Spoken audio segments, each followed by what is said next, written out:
আসসালামু আলাইকুম। আশা করি সবাই তোমরা ভালো আছো। আজকে আমরা SSC biology chapter 1 lesson on লাইফের কিংডম 5 অ্যানিমেলিয়া নিয়ে আজকে আমরা কিছু জিনিস দেখব। তো আমরা এই জিনিসটা আজকে কন্টিনিউ করব। গত যে ভিডিওগুলা করা হয়েছে এই চ্যাপ্টার 1 এর বিভিন্ন কিংডম এবং চ্যাপ্টার 1 এর কিছু ওভারভিউ নিয়ে। তো ওটারই আজকে আমরা কিছু কন্টিনিউশন হিসেবে এই ভিডিওটা বানানো। আজকে আমরা এই কিংডম 5 অ্যানিমেলিয়ার যে কিংডমটা এটা কেন নাম করা হয়েছে অ্যানিমেলিয়া, এটার আন্ডারে এটার এই কিংডমের মধ্যে কারা আছে, কোন অর্গানিজমগুলো আছে, এদের ক্যারেক্টারিস্টিকগুলা কি, তারপরে এই যে বিভিন্ন যে সাবজেক্ট বা টপিকগুলো আছে বা বিভিন্ন জিনিসগুলো বললাম, এগুলো নিয়ে আজকে আমরা স্টাডি করবো ইনশাল্লাহ।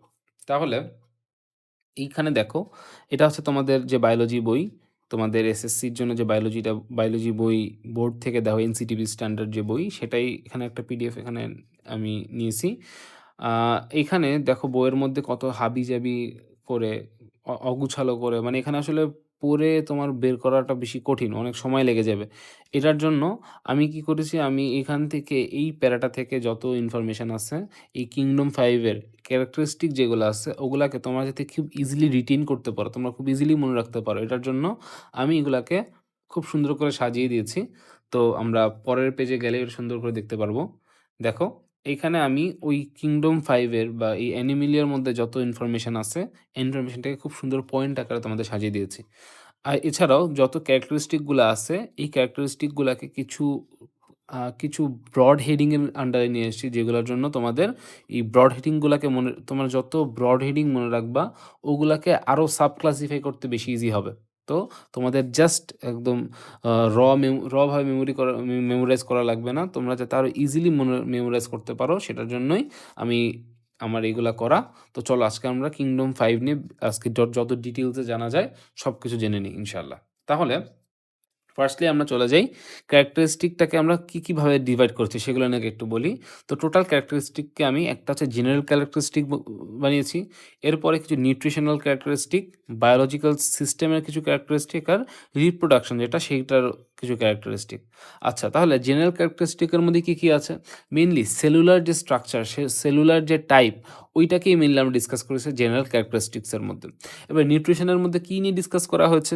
নিউট্রিশনের মধ্যে আমরা ডিসকাস করেছি ওরা কিভাবে নিউট্রিশন পায়, ওরা কিভাবে ওদের পুষ্টি পায়, কিভাবে ওদের খাবার-দাবার যেগুলো আমরা খাই, সেগুলা কিভাবে ওরা পেয়ে থাকে, এগুলা নিয়ে নিউট্রিশন ডিসকাস করা হয়েছে।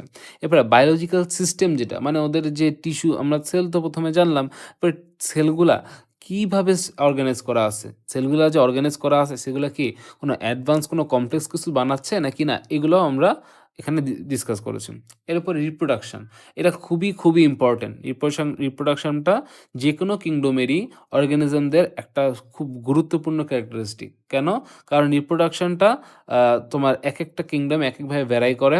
হায়ার অর্গানিজমে একভাবে রিপ্রোডাকশন হবে, লোয়ার অর্গানিজমে একভাবে রিপ্রোডাকশন হবে। আর রিপ্রোডাকশনটা কেন লাগবে? কারণ একটা যে কোনো স্পিসিস, যে কোনো কিছু কন্টিনিউশন করার জন্য রিপ্রোডাকশনটা অনেক বেশি ইম্পর্টেন্ট। আচ্ছা, তাহলে আমরা এবার শুরু করি। তাহলে ফার্স্টে জেনারেল ক্যারেক্টারিস্টিকগুলো দেখি।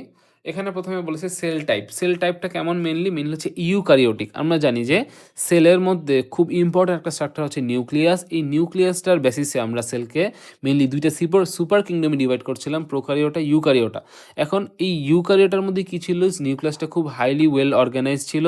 কেন? কারণ নিউক্লিয়াসের মধ্যে ক্রোমাটিন ম্যাটেরিয়াল যেগুলা, নিউক্লিয়ার ম্যাটেরিয়াল যেগুলো, সেগুলো সুন্দর করে একদম কভার করা থাকে, একটা মেমব্রেন দিয়ে সুন্দর করে কভার করা থাকে, আমরা জানি। এই দেখো, এটা হচ্ছে সেল মেমব্রেন, এটা হচ্ছে নিউক্লিয়ার মেমব্রেন, আর এটার মধ্যেখানে কি ক্রোমাটিন ম্যাটেরিয়াল, এটা হচ্ছে নিউক্লিওলাস। এই সেলগুলোর দিকে তাকাও, সুন্দর করে আরও ভালো মতো দেখা যাচ্ছে এখানে এই নিউক্লিয়ার মেমব্রেন।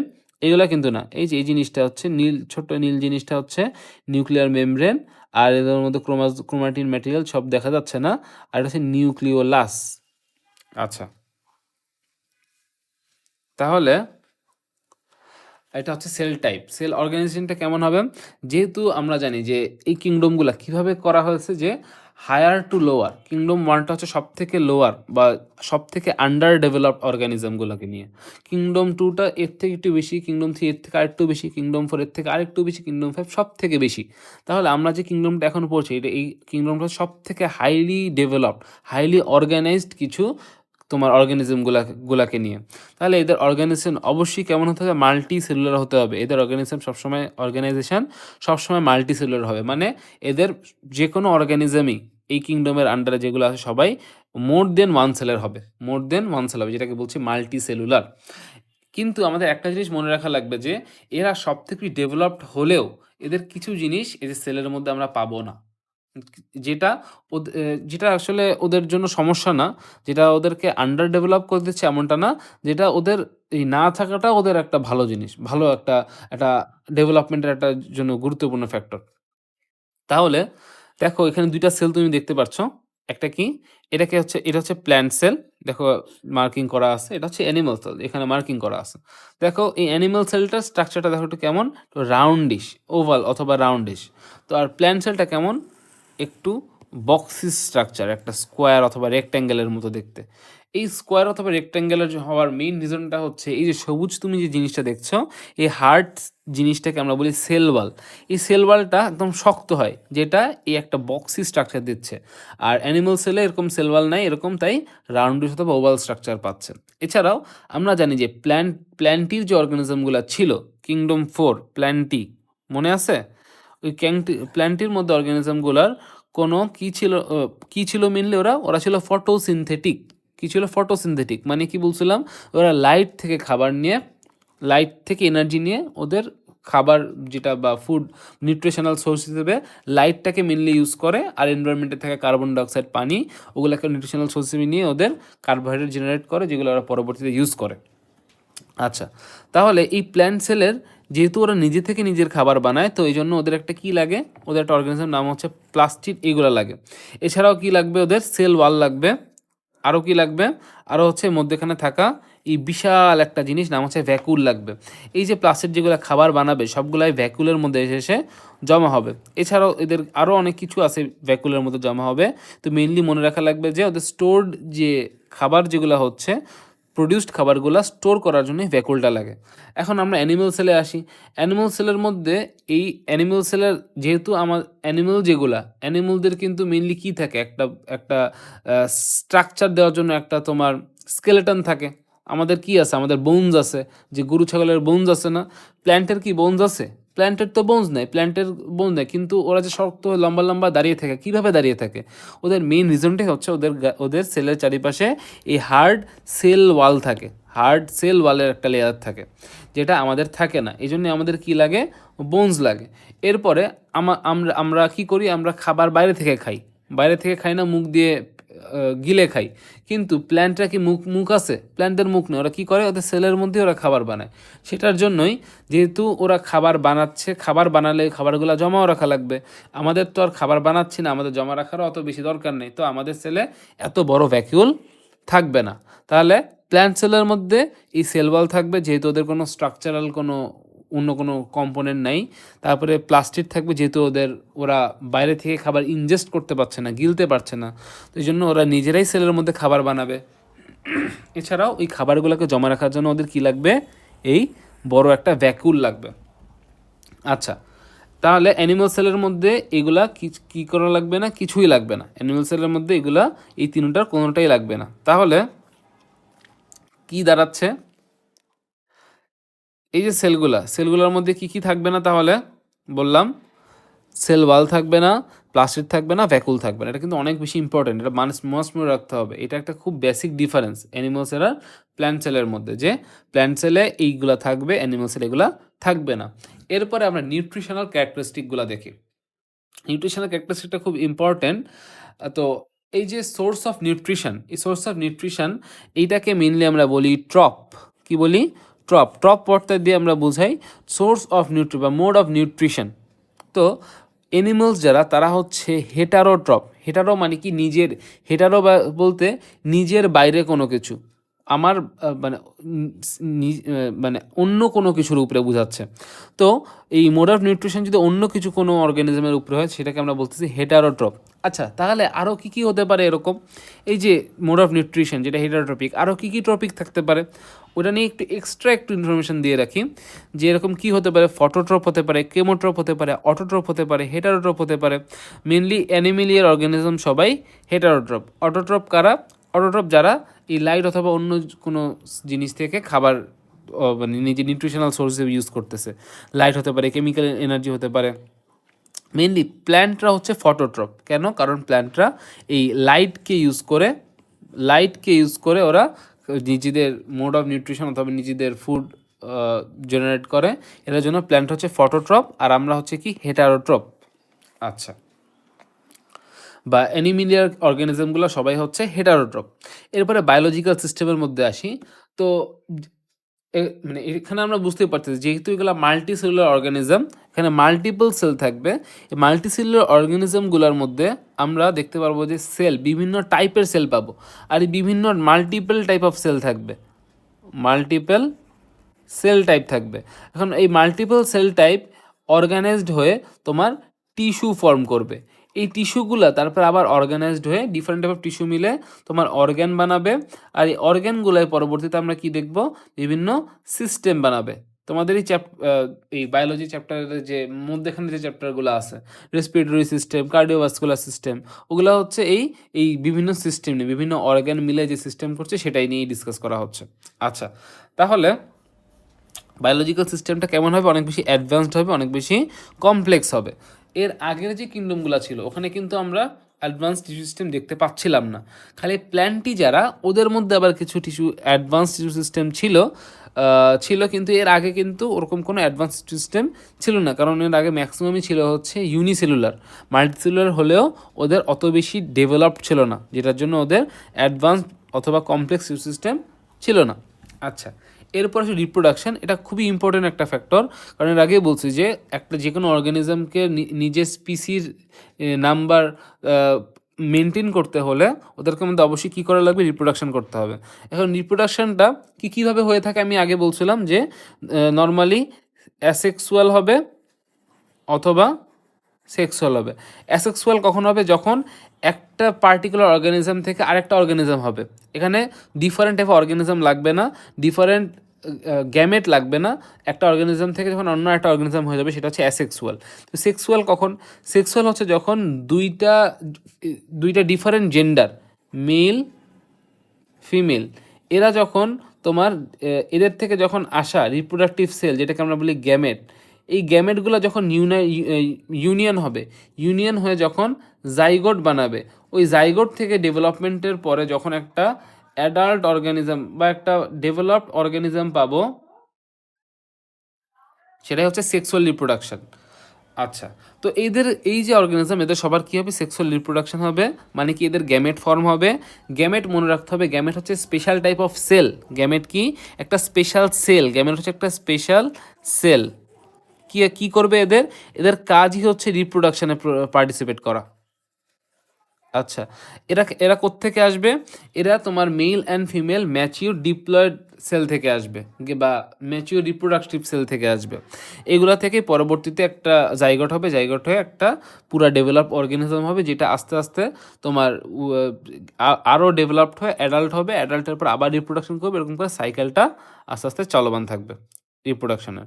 এরপরে কি হবে? এদের রিপ্রোডাকশনে এমব্রায়ো ফর্ম হয়। এর আগে আমি বলে রাখছিলাম যে যখন প্ল্যান্টটি পড়াচ্ছিলাম ওই সময় আমি বলেছিলাম যে এমব্রায়োটা কি? এমব্রায়ো হচ্ছে পুরাপুরি ডেভেলপড, আর জাইগোট থেকে পুরোপুরি ডেভেলপড হওয়ার আগ পর্যন্ত এদের মাঝামাঝি একটা স্টেট থাকে। ওই যে স্টেটটা, ওটাকে আমরা এমব্রায়ো বলি। একটু ছবিটা দেখাই। এ দেখো এখানে ছবিটা তুমি দেখতে পাচ্ছ যে এখানে গ্যামেট মিলে যাওয়ার পরে এরকম করে বিভিন্ন স্টেজে আস্তে আস্তে একটা পুরোপুরি মানুষের বাচ্চা গ্রো করে। এই যে জিনিসটা, এই যে স্টেজগুলা, এই স্টেজের মধ্যে কিছু স্টেজগুলোকে আমরা এমব্রায়ো বলি। এগুলোকে আমরা কি বলি? এমব্রায়ো বলি। এমব্রায়ো পরে আর একটু মানুষের মতো, বা একটু যদি যে অর্গানিজমটা হবে ওটার মধ্যে যদি একটু স্ট্রাকচারটা চলে আসে, তখন ওটাকে ফিটাস বলা হয়। এরকম করে আস্তে আস্তে এটাকে বেবি বলা হয়, অনেক কিছু বলা হয়। আচ্ছা, তাহলে জেনে রাখো এদের কি হবে, এমব্রায়োজেনেসিস হবে। মানে কি, মানে এদের একটা সেমি ডেভেলপড স্টেজ থাকবে। তো এটাই ছিল মেনলি আমাদের এই কিংডম 5 অ্যানিমেলিয়ার ক্যারেক্টারিস্টিক। তো এগুলাই তোমাদেরকে পরীক্ষায় আনসার করা লাগবে। তো যদি এরকম করে তোমরা মনে রাখতে পারো, আমার মনে হয় যে আশা করি ভুল হবে না পরীক্ষায়। তো এগুলার এক্সাম্পলগুলো কী কী আছে একটু মনে রাখো। এগুলো আমরা খুব কমনলি দেখে থাকি আমাদের, নর্মালি আমরা যত এনিম্যাল চিনি সবই মোটামুটি এই কিংডম 5 এর মধ্যেই পড়বে। আমরা হিউম্যান, আমরা হচ্ছে এই কিংডম 5 অ্যানিমেলিয়া যে কিংডমটা এইটার মধ্যে ইনক্লুডেড। এছাড়াও বার্ডস আছে, ফিশ আছে, অ্যানিমালস আছে, এক্সেট্রা এক্সেট্রা সব কিছু আছে। আচ্ছা, তো আহ, এইখানে একটা ছবি রেখেছি আমি জাস্ট তোমাদের বোঝানোর জন্য যে এই যে অর্গানিজমগুলা, এই অর্গানিজমের মধ্যে দেখো যে আমাদের যদি পেটটা কাটা হয়, পেট কাটলে পেটের ভিতরে মানে দেখলে দেখবো যে এত কিছু দেখা যাবে। কি কি আছে এখানে দেখো, এটা কিছু কিডনি, আমরা খুব কমনলি চিনি কিডনি। তারপরে কি আমাদের এই প্যানক্রিয়াস, তারপরে এগুলো সব হচ্ছে ব্লাড ভেসেল, এগুলোর মধ্যে রক্তনালী, রক্ত চলাচল করবে। তারপরে হচ্ছে ইউরিনারি ব্ল্যাডার, যেটার মধ্যে তোমার ইউরিন জমা হয়। তারপরে হচ্ছে রেকটাম, যেখানে তোমার পায়খানা জমা হয়। এই যে সব কিছু মিলে, এই যে সব কিছু, এই সব কিছুই এগুলো সেল দিয়ে তৈরি। কিন্তু সবই সেল দিয়ে তৈরি, কিন্তু তাও এক একটা এক এক রকমের কাজ করে, এক একভাবে কাজ করে। তো এটার জন্যই বলা যাচ্ছে যে এই যে অর্গানিজমগুলো, এই অর্গানিজমের মধ্যে অ্যাডভান্স অ্যান্ড কমপ্লেক্স সিস্টেম থাকবে। আচ্ছা, তাহলে এগুলো গেল। এরপরে কি আছে, এরপরে আছে ট্রপের মধ্যে ওগুলো বলা হয়ে গেছে মোটামুটি। এছাড়া একটা আমি জাস্ট এক্সট্রা ফান ফ্যাক্ট হিসেবে জানানোর জন্য আমি একটা জিনিস অ্যাড করে রাখছি যে সমুদ্রের নিচে যে অর্গানিজমগুলো আছে, সমুদ্রের নিচে অর্গানিজমগুলো কিন্তু সমুদ্রের নিচে অ্যানিমিলিয়ার যে অর্গানিজমগুলো আছে, ওদেরও কিন্তু এনার্জি লাগে, ওদেরও কিন্তু বেঁচে থাকার জন্য নিউট্রিশন লাগে। ওই যে অর্গানিজমগুলো, ওরা কিন্তু ওখানে ডিরেক্টলি কোনো লাইট টাইট পায় না। অর্গানিজম যেগুলো আছে ওরা কিন্তু লাইট পায় না, তাহলে ওরা ওদের নিউট্রিশনটা কীভাবে পাচ্ছে?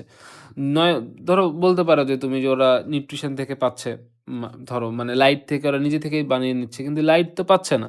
বা ধরো ওখানে যে ব্যাকটেরিয়াগুলা যে কোনো গাছপালা অথবা কোনো ডেড অর্গানিজম উপরে যে ওগুলা থেকে নিউট্রিশন নেবে, ওটা ওরা পারছে না। তো ওরা মেনলি কী করে, ওরা হচ্ছে ওই সমুদ্রের নিচে, তোমরা যদি সায়েন্স নিয়ে তোমাদের যদি আগ্রহ থাকে, তোমরা হয়তো জানতে পারো যে যে সমুদ্রের নিচে অনেকগুলো আমাদের ভলক্যানো আছে। ওই ভলক্যানোগুলা থেকে সমুদ্রের নিচে, ল্যান্ডের থেকে প্রায় অনেক বেশি পরিমাণে ভলক্যানো সমুদ্রের নিচে আছে। আর মাঝে মধ্যেই দেখা যায় ভলক্যানোগুলা এরাপশন হয় সমুদ্রের নিচে। যেহেতু এটা সমুদ্রের নিচে, তো ওগুলো আসলে বোঝা যায় না ভাবে। কিন্তু যদি এরাপশন হয়ও, ওইটা বোঝার উপায়টা হচ্ছে মাঝে মধ্যে সুনামি হয়। এরাপশন যদি বড় এরাপশন হয় তাহলে সুনামি হয়। তো ওই যে এরাপশন হয়, এরাপশন থেকে ভলক্যানিক অ্যাশ, যেটার মধ্যে হাইড্রোজেন সালফাইড থাকে, ওই হাইড্রোজেন সালফাইড ইউজ করে ওরা ওদের নিউট্রিশনাল সোর্স হিসেবে হাইড্রোজেন সালফাইডটাকে ইউজ করে। মজার না বিষয়টা? তাহলে এইগুলা হচ্ছে এক্সট্রা ছিল। আর এর আগে যেগুলো বললাম ওগুলো হচ্ছে আমাদের জন্য মেইন। তো এভাবে সবাই একটু আমি এই যে পিডিএফটা বা এই যেখানে যেটা আমি বানিয়েছি, এটা আমি চেষ্টা করব দিয়ে দেওয়ার। এমনিতে আমার একটা হোয়াটসঅ্যাপে গ্রুপ আছে, আমি নিচে লিঙ্ক দিয়ে দেবো, ওইখানে আমি সব কিছু শেয়ার করি। এছাড়াও আমার একটা নিজস্ব অনলাইন কোর্স আছে ইংলিশ ভার্সন স্টুডেন্টদের জন্য, যারা বায়োলজি কেমিস্ট্রি নিয়ে খুব স্ট্রাগল করতেছো, যারা আসলে বোঝার চেষ্টা করতেছো কিন্তু বুঝতে পারতেছো না। তো এইটাকে আমি চিন্তা করে আমার হচ্ছে এই জিনিসটা করা। নেক্সট যে ভিডিওগুলো বা নেক্সট যে টপিকগুলো আছে ওগুলো আরও আস্তে আস্তে কঠিন হবে। তো ওইটার জন্য আমি আরও কিছু বোঝানোর, যাতে ইজিলি বুঝতে পারে সেটার জন্য আরও কিছু ট্যাকটিক ইউজ করব।